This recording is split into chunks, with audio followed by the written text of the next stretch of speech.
What's going on, everybody? Welcome back to another video. Hopefully you guys are having a great weekend, week, whatever the case. This was another back to school cut. You know, these kids like to keep the fluffy top, or they go for a texture fringe or something of those sorts. So he asked me for an inch off top and then a skin taper on the sides. So we were just here to make that happen. This is my barber brother right there. You see him in the blue shirt. This is his client's little brother. So his client's little brother needed a cut.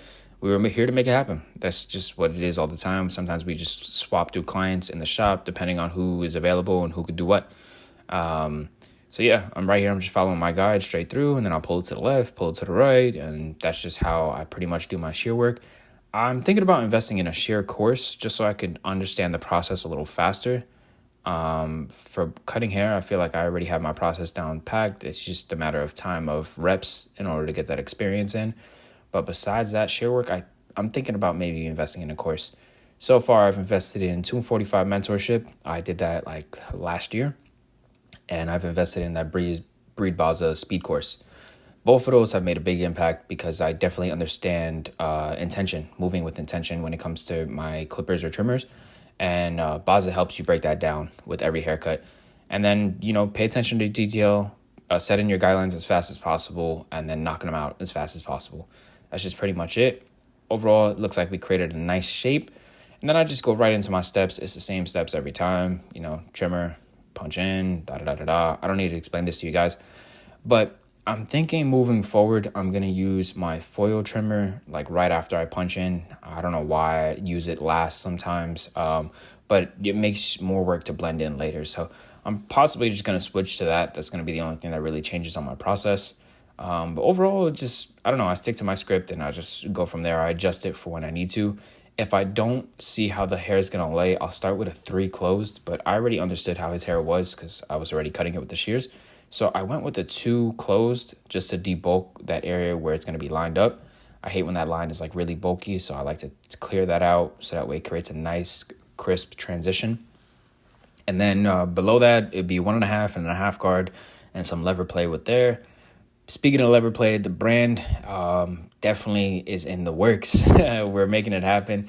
I believe the designs are fully done. I'm recording a lot of these videos on the same day, so we're just talking about it now. Yeah, man, that's going to be the Barber brand. I hate those corny shirts that say, I'm your barber, or let me be your barber, or support your local barber.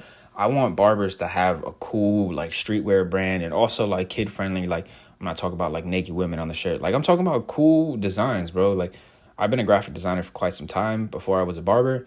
And I feel like that's what this industry has been lacking because, like, we spend a lot of money on clothes and shoes. Barbers are very materialistic. So why not wear something that looks cool and then people can understand that it's a barber?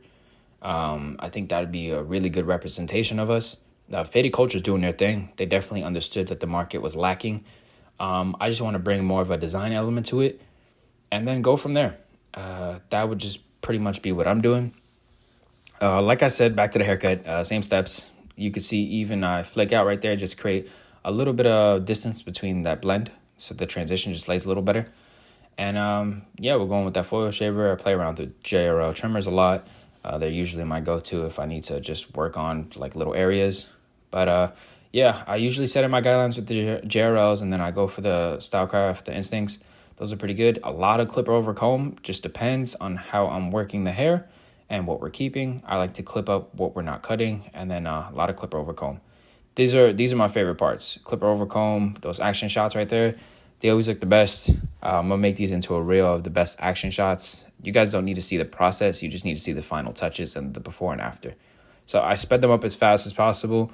Hopefully you guys understand clipper control and you understand like how to use your combs. If you don't, I definitely recommend you look into Baza's course. He talks about clipper placement and the comb placement and which combs to use. I already use the YS Park combs. I tried to make my transitions as seamless as possible.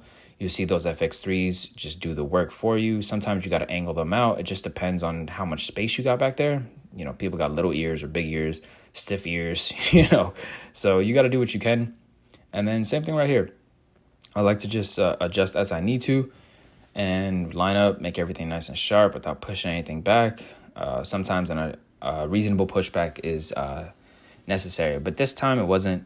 We weren't lining up the boxes or anything like that. I just slightly touched them so it looks a little clean, but you're not gonna be able to see it because he's keeping all the hair on top anyways. So that's pretty much that. And look how clean the taper looks. You understand? Like, I like working with blank canvases because it's my work that I'm putting onto it, and it blends so much better when it's a blank canvas.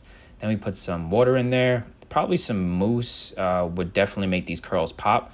But he really didn't want nothing off the front. He liked the fringe, and I didn't understand it because he has a small forehead. You can see it. But this is his style, man. Hopefully you guys enjoyed it.